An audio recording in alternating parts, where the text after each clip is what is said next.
Hey guys, how is everybody doing? And today we continue the 2024 end of the year list with now reaching to my most disappointing movies of 2024. So today I'm going to be giving you my top 10 most disappointing movies of the year that was 2024.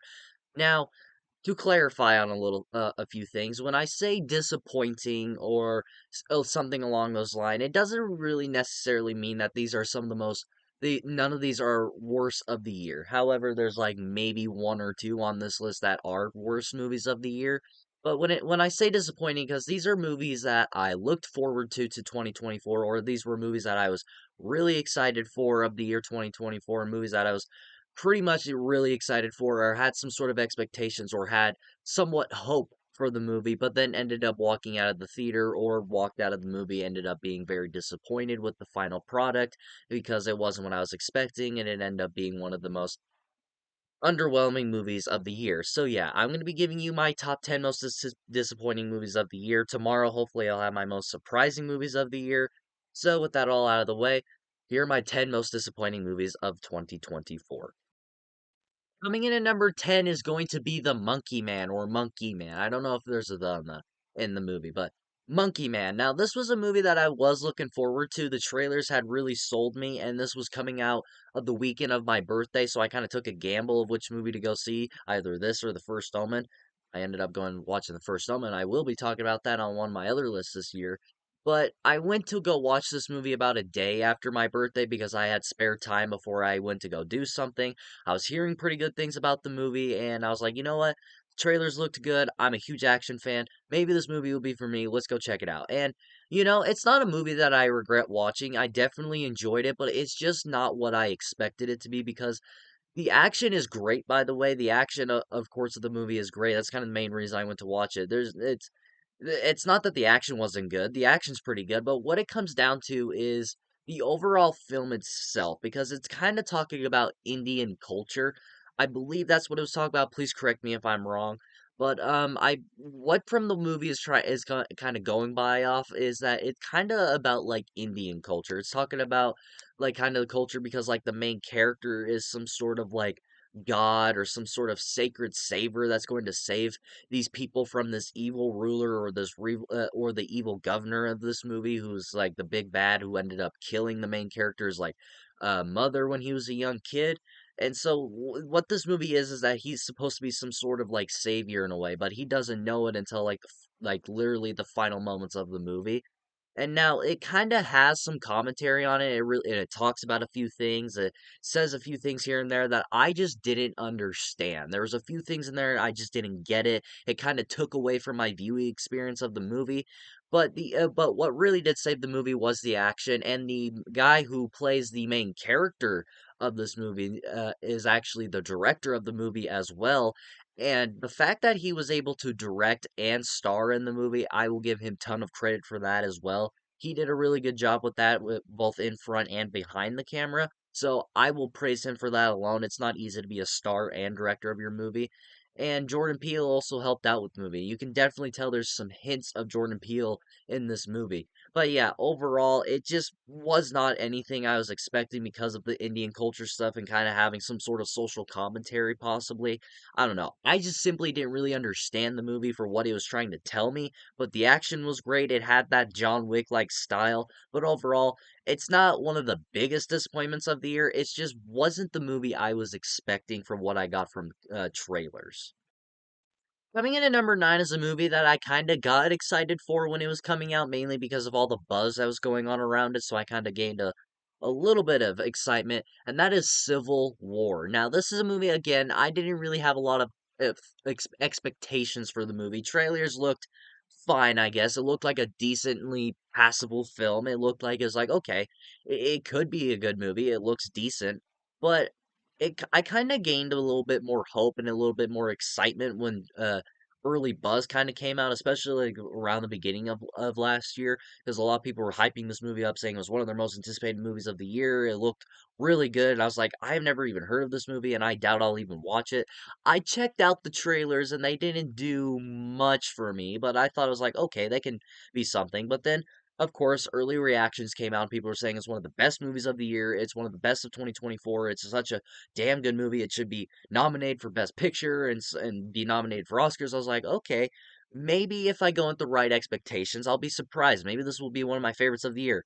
But unfortunately, it just wasn't. The Civil War just wasn't exactly for me. It's very well made. Like I'm not gonna take that away from it. The movie is very well made. You could tell that the director, who I forget his name, you could tell that he wanted to make this movie. You could tell there was something there. I see what he was trying to do, but it just didn't really work for me. Kristen Dunst, she's great in this movie. She's great in a lot of things that I see, but it just felt really awkward to me as a viewer because when I was watching it and she's a photographer, she kind of photographs the war, she photographs the fights for like newspapers pretty much.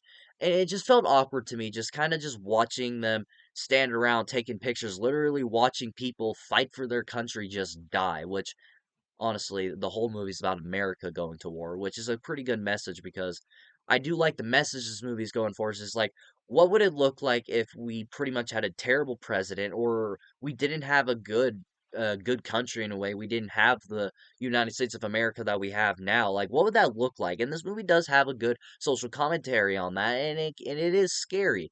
But another thing that took away from my viewing experience is that there's no explanation of what is going on or when this all started or why this is all happening. I'm just assuming that the president is just terrible and doesn't know what he's doing because the whole goal of this movie is to kill the president. Is That's the whole goal of this movie, is to kill the United States of America's president. We don't know why. I'm just assuming that he's a shitty president and doesn't know what he's doing, which again has some good social commentary, especially with controversies nowadays with politics, which I don't really like to get into. I'm not a I don't like politics. I hate the conversation of them. And this movie doesn't really help my viewing experience with that, especially since I don't like politics. But yeah, filmmaking wise, it's very good, but as trying to watch it as a film and trying to sit down to enjoy it, it just simply was not for me.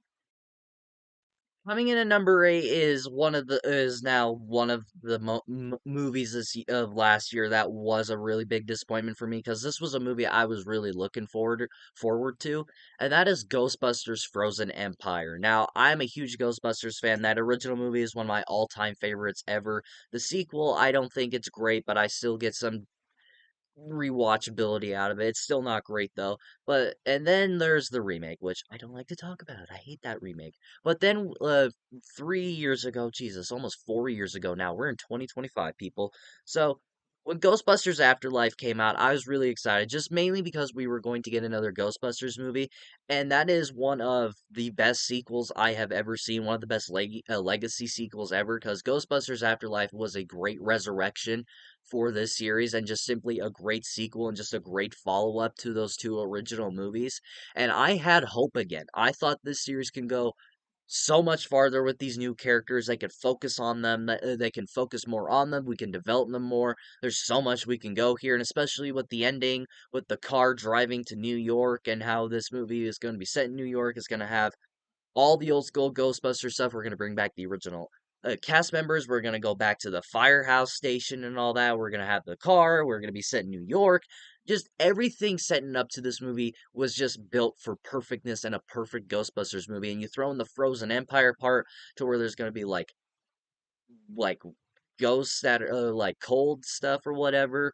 But like I was just really excited for this, but in the end, it left me very disappointed of the final product that we got because talk about false advertisement. Whoo-wee, this is the definition of 2024 for false advertisement because this movie was advertised as Frozen Empire.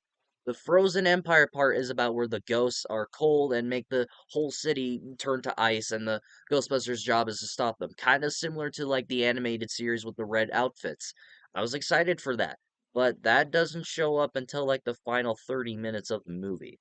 The other half is just boring stuff that seems like they should have did it with a whole different movie because you have so much different things going on. You got Will Wolfhart, who's pretty much wasted in this movie, who's just given nothing, and all he's given to do is just go fuck with Slimer the entire time. Like his whole thing is just like, oh, go try and catch Slimer, and that's all he does throughout the entire movie. And then you got Phoebe, who who grows this relationship with this ghost who is a little girl that unfortunately died in a fire, and you kind of sense some sort of relationship stuff there, kind of hinting that Phoebe might possibly be a lesbian. They kind of hint at it, but they don't do anything with it. But if we do get a sequel to Frozen Empire, I'm hoping they kind of explain that a lot more, because if she is, I could care less. Like, it's okay, cool, that's something for a character. But again, they don't do anything with it. They like set it up and they kind of talk about it a little bit. They kind of give hints here and there, but they don't do anything, which why is that in a Ghostbusters movie?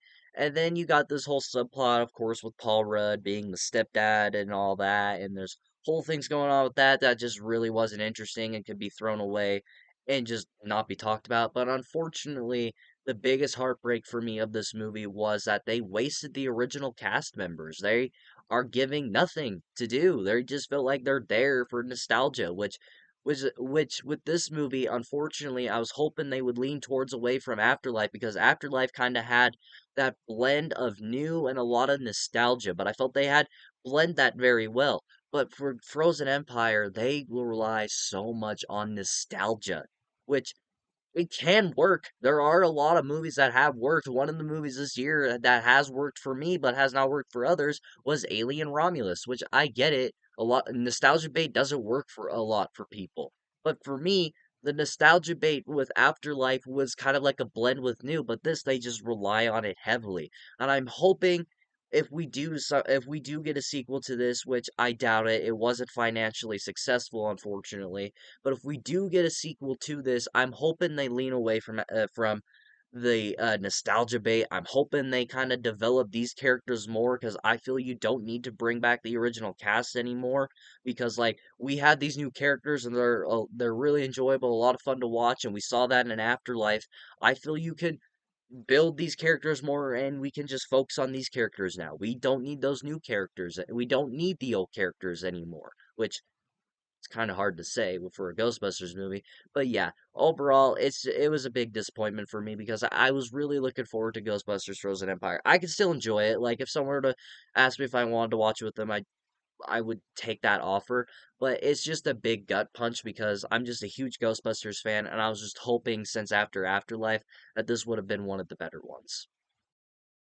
Coming in at number seven is going to be Argyle. This was a movie that I had in my honorable mentions for most anticipated last year, and this was a movie directed by Matthew Vaughn, and I hadn't seen many Matthew Vaughn movies at the time, but then when I watched The Kingsman and what's the Kick-Ass, I kind of got more excited for this movie because trailers really sold me. The cast was stacked, and what they tried to sell me on with the story for this movie is that there was like this girl, she's an author, and everything that she is typing in her books is somehow becoming reality. Where these thieves, where there's like this heist man with who Argyle, who is played by Henry Cavill in the film, to where like all these things are coming true, and the villains of the movie want to kidnap her and make her write the story to see what happens next, so they can capture Argyle. Pretty much, like that premise alone just sounds like a lot of fun.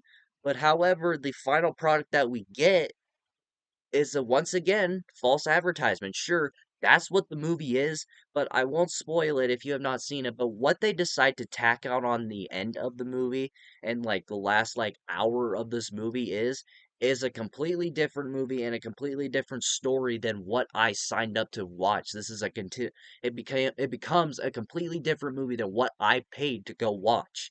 And when you find out that this movie cost $200 million and you see the effects and you see the CGI in this movie, it makes you want to go, well, where was that budget spent? Yeah, you got a lot of big name actors in this movie. It's just like you can't afford better CGI. Fuck, dude, you got Sam Rockwell in your movie. You got to do better than that shit. Which that's a positive of the movie. The cast, excuse me, the cast is really good. They do their part. They're fun to watch as always. But like when you see the effects and when you see how big of a different movie this becomes at the end, it just isn't what I paid for. And it's not the movie I would ever want to re-experience, because this is not a movie I'm ever going to want to re-experience, because I watched it and it's like, okay, well, whatever. But it's just like when you watch it, it's just like, dude, that's not at all what I wanted. And I'm hoping Matthew Vaughn's next directorial effort is way better than this, because It just wasn't it.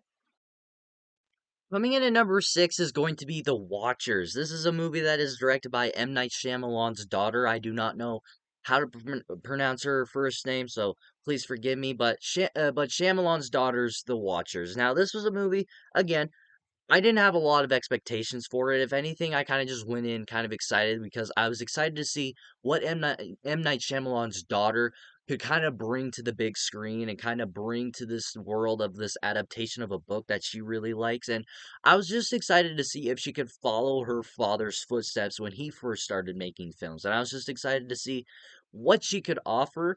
And unfortunately, this doesn't really feel like it was her movie. It kind of felt like Shyamalan kind of directed this movie himself because he's an executive producer of this movie. I felt he did more than did produce this movie. I think he downright just fucking directed it himself because there is so much Shyamalan madness going on in this movie. Like, there's so much going on. There's so much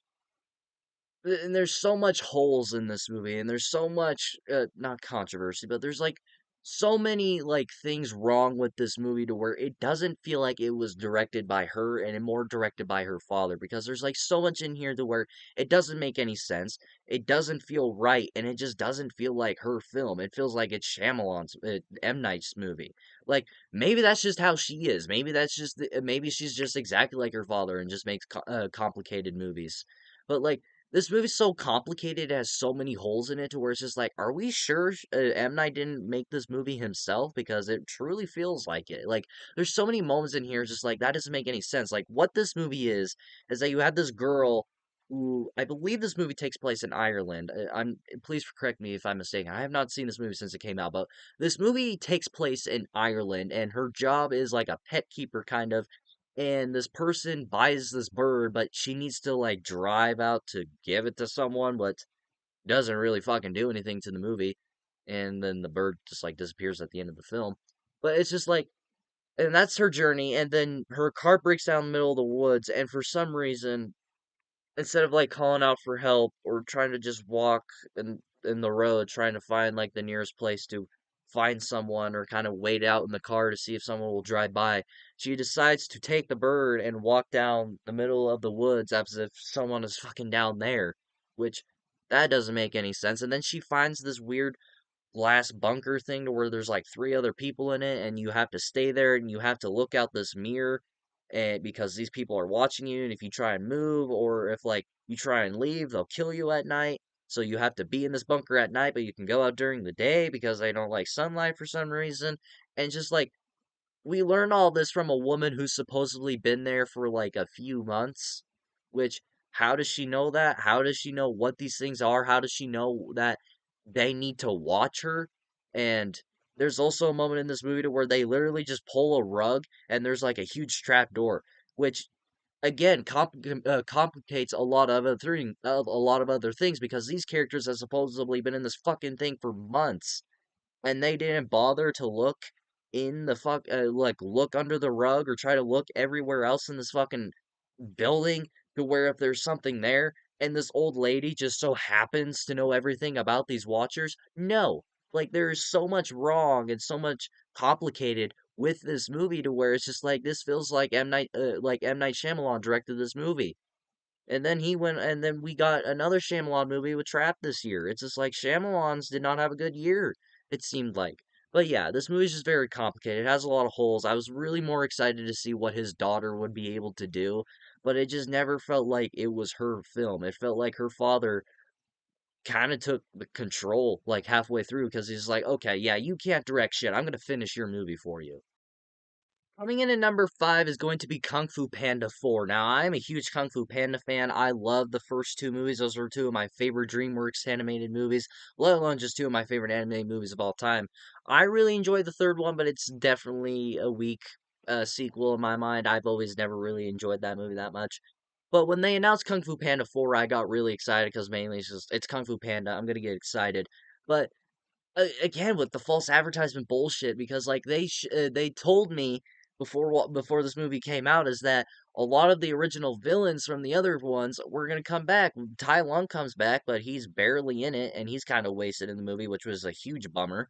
And then you get Lord Shin, who shows up for like 1 second, and he's just fucking gone. And then you got J.K. Simmons' character from Kung Fu Panda 3, which I can't remember his name.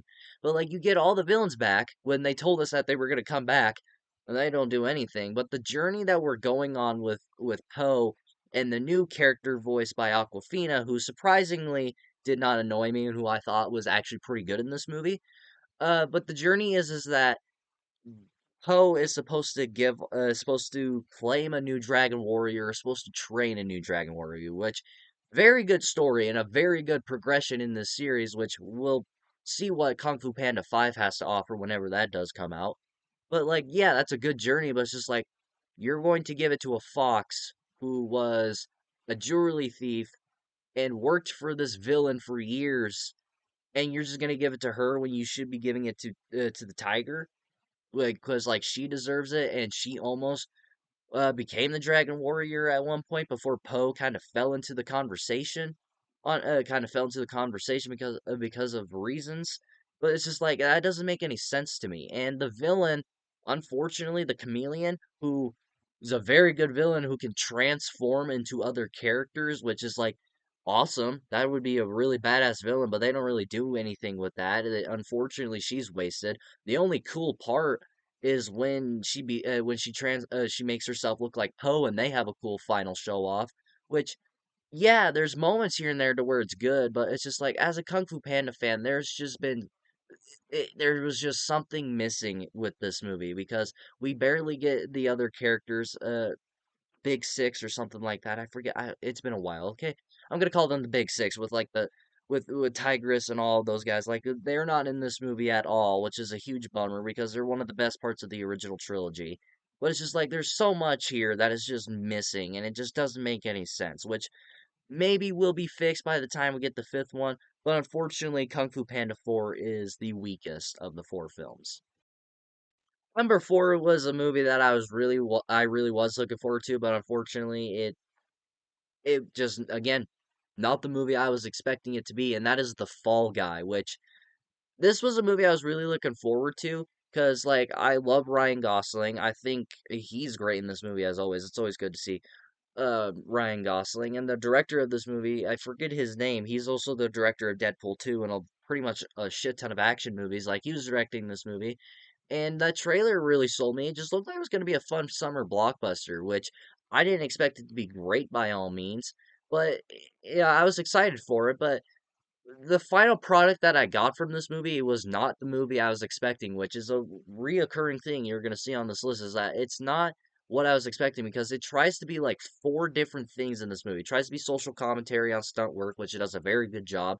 It tries to be a spy movie at the same time, and it tries to be a rom-com all at the same time. Excuse me. Like it tries to do all those three things, but it's just like, okay, you can only do three of those things, but choose two because one of those things doesn't fucking matter with the movie. Ryan Gosling and Emily Blunt have great chemistry. Their chemistry is great in this movie. I That was not a thing I was worried about going into this movie. The action is great. The action's great, obviously. It's a David Fincher movie. So that was again not a thing I was worried about, but unfortunately it's the story that they kind of tell here with Ryan Gosling, who's a stuntman who has to go find this actor who supposedly went missing. And like Argyle, it does like this weird twist at the end of the movie that doesn't need to happen, and it kind of just ruins what was going on before, and it doesn't really add to the story. If anything, it just messes it up more. It's just like, dude, what are we doing here? Like again, this is not what I signed up for. This is not what I paid to go see. Which is it a fun time? Sure. I have not seen the extended cut, so I don't know what that adds. I don't know why there needs to be an extended cut for a movie like this. Which is it a good commentary on stunt work? Absolutely. Is it a movie that's very complicated and all over the place? Yeah. Coming in at number 3 was a movie that I don't know why I had expectations for, especially being a Netflix movie, and that is Adam Sandler's Spaceman. Now, I was really excited for this movie just because one, Adam Sandler was doing another serious film, and the other two that he did with Uncut Gems and Hustle were two of his best movies and two of his best performances. And Hustle was a Netflix movie that he did, which was also another serious movie. So I had a lot of excitement with that. It's like, dude, Adam Sandler, another serious role that's on Netflix? The last time he did that, it was one of the best movies of the year, and it was like one of his best movies he's ever done, let alone probably his best performance he's given. Hell yeah, sign me up. I didn't know what Spaceman was about. I saw the little teaser trailer to where he was in a spacesuit kind of walking on this like weird like deserted planet or whatever, and that's all I saw. I saw no other advertisement. I was like, no what? Nope, I'm sold. This is gonna be one of the best movies of the year. But man, do I regret not watching the trailer because what I was expecting from this movie is not what the movie is not at all what I thought the movie was going to be because instead of being a cool space movie about Adam Sandler being an astronaut kind of going on other planets, kind of giving a more dramatic role, it's him in space and talking to a giant spider about his relationship issues with his wife who was on Earth who unfortunately had a miscarriage. Which could it have been an interesting movie if you kept the wife thing and the miscarriage thing as a thing of guilt with Adam Sandler while he was still an astronaut going to different planets? Yeah, that would have been a much more enjoyable movie. But instead, I have to sit around for 90 minutes, almost 2 hours. I'm pretty sure this movie's almost 2 fucking hours long. Him talking to a spider. A giant spider voiced by the guy that plays the Riddler in Matt Reeves' Batman movie. Which again, this movie's 2 hours long. All it is just Adam Sandler sitting in space, floating around, and every now and then he'll be caught just running on a little treadmill. He'll be eaten, and then he'll talk to the spider, and he'll talk about his relationship issues, and that's just the recurring pattern for 2 fucking hours, and it's boring. Like I was so bored to where I was pissed off and disappointed. I was like, dude, this was going to be one of the best movies of the year, I thought. Like, what the fuck is this?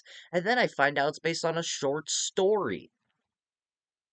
So you get a short story and you make it a 2 hour film on Netflix that it's just the same thing for fucking 2 hours, which should have been only like maybe an hour long. Which could this movie have worked as like a little Netflix short special that's like maybe 45 minutes long?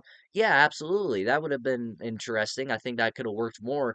But to but Netflix knows that Adam Sandler is a big name, so they just decided to expand on that. It's just like, what? And after so long, it keeps getting hammered into my head. It's like, yeah, he has relationship issues. I get it. I'm sorry, but I don't fucking care.